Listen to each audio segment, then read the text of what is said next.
Good morning, my name is Mayra Salazar. My topic is systematic of dengue in children, then Asian and Latin American international countries.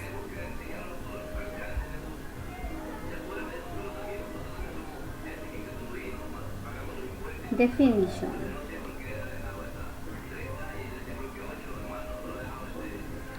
The population de Southeast Asia and tropical America are similar and harmful. Dengue viruses of Asian origin are endemic in the rock regions, yet during compared 5-year period, Asia experienced 116 million cases de dengue hemorrhagic fever, principal in children, whereas in the American there were 2.8 million dengue fever cases, principal in adults only.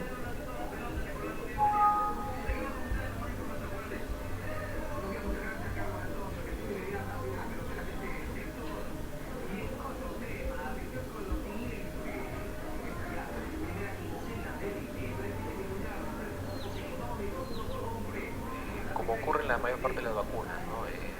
Vacunamos contra el germen más frecuente, pero obviamente empiezan a aparecer otros virus que van a ser más prevalentes, ¿no? En el caso de adenovirus, por ejemplo, igual ocurre con la vacuna de la neumonía, por ejemplo, ¿no? Hay disminución de neumonía por los serotipos que vienen en la vacuna, pero hay emergencia, ¿no? De otros serotipos que están ocasionando neumonía, de tal manera que siempre no va a haber esa tarea, ¿no? De buscar y aumentar la cobertura de serotipos de vacunas y para otros virus que por ahora todavía no disponemos en la actualidad.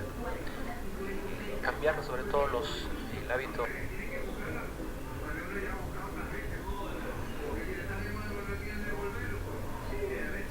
In Ecuador, on the key mysteries on the biology of the dengue viruses in which some humans are skinned with a dengue infection, whereas others are not, and even more pressing question in which people develop several potential fatal diseases, whereas most persons infected with dengue do not. Observation of dengue epidemic in the American in Africa suggests the possibility that will come of dengue infection in under los genotypic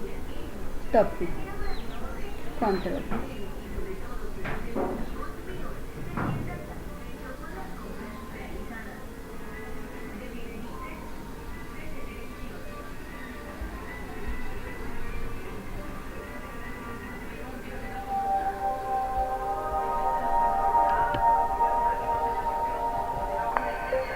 Transmitted by mosquitoes, dengue fever is a threat to almost half of the world's population.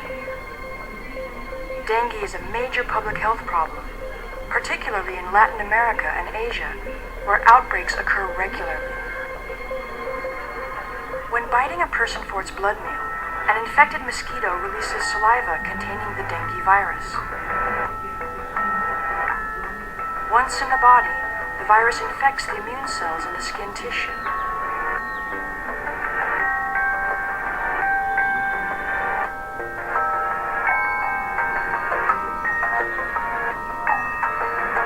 And enters the lymphatic system.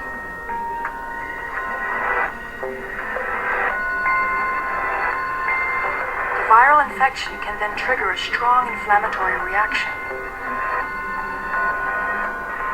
During the incubation period, the virus first replicates locally.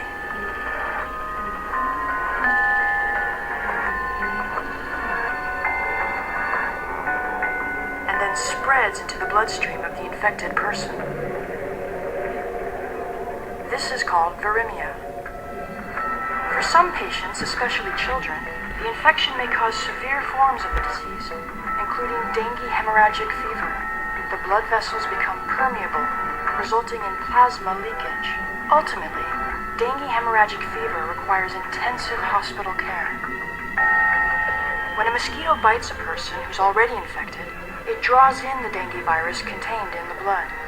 By biting another person, it can transmit the virus and spread the disease.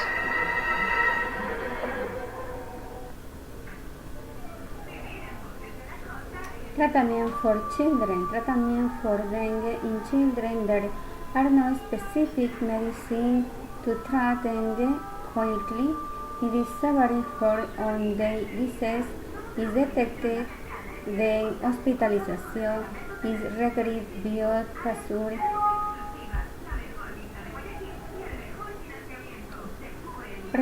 and blood counts. As your baby will be regularly monitored as the blood test with the regularly performed.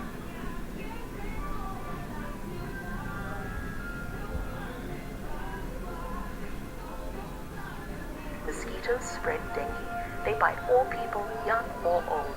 To catch dengue, you need to be bitten by a dengue-infected mosquito. The only way to stop them is to destroy all possible breeding places. If you have fever, headache, and body aches, you need to drink plenty of water and take paracetamol every 4 to 6 hours. If you don't feel better in 3 days, please see a doctor.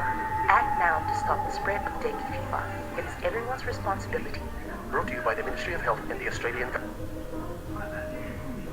Application in nursing. The function illegal personal nursing in the case of a dengue patient in the kit. The specific intensive psychological treatment in which fundamental thing is the close surveillance until the patient stability.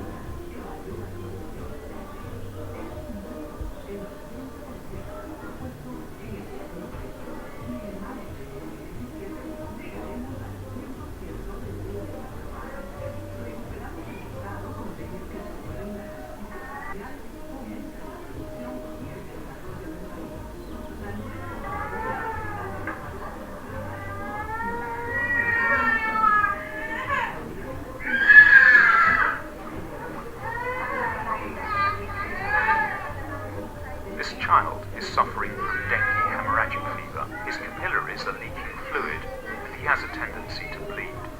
This is what distinguishes dengue hemorrhagic fever from dengue. It is a painful disease which can cause severe bleeding and if not treated properly and timely, often results in death. But the problem of treating dengue hemorrhagic fever doesn't start here on the ward. It starts much earlier, wherever patients are first seen. All healthcare workers need to know how they might suspect a diagnosis of dengue and know how they and the parents can treat mild symptoms and be on the lookout for signs of dengue hemorrhagic fever, especially the signs signifying the need for admission and careful treatment.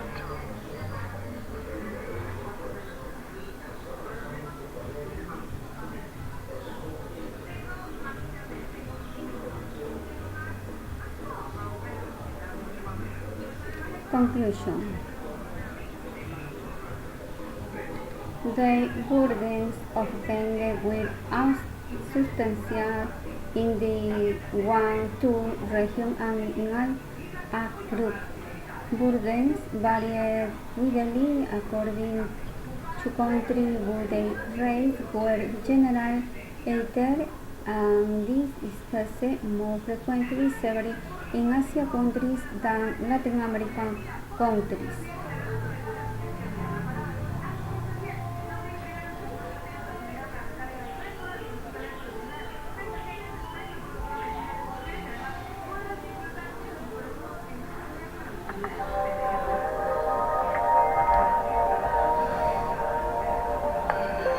Transmitted by mosquitoes, dengue fever is a threat to almost half of the world's population. Dengue is a major public health problem, particularly in Latin America and Asia, where outbreaks occur regularly. When biting a person for its blood meal, An infected mosquito releases saliva containing the dengue virus. Once in the body, the virus infects the immune cells in the skin tissue.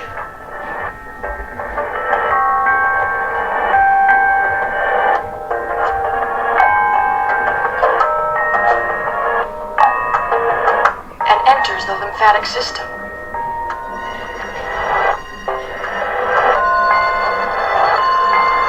The viral infection can then trigger a strong inflammatory reaction.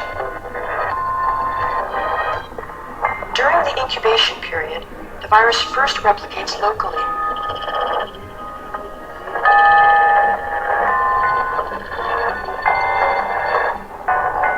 And then spreads into the bloodstream of the infected person. This is called viremia. For some patients, especially children, the infection may cause severe forms of the disease, including dengue hemorrhagic fever. The blood vessels become permeable, resulting in plasma leakage.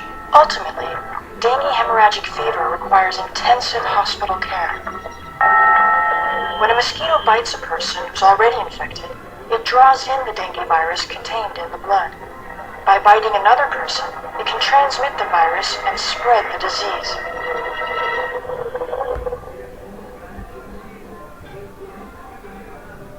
Thank you.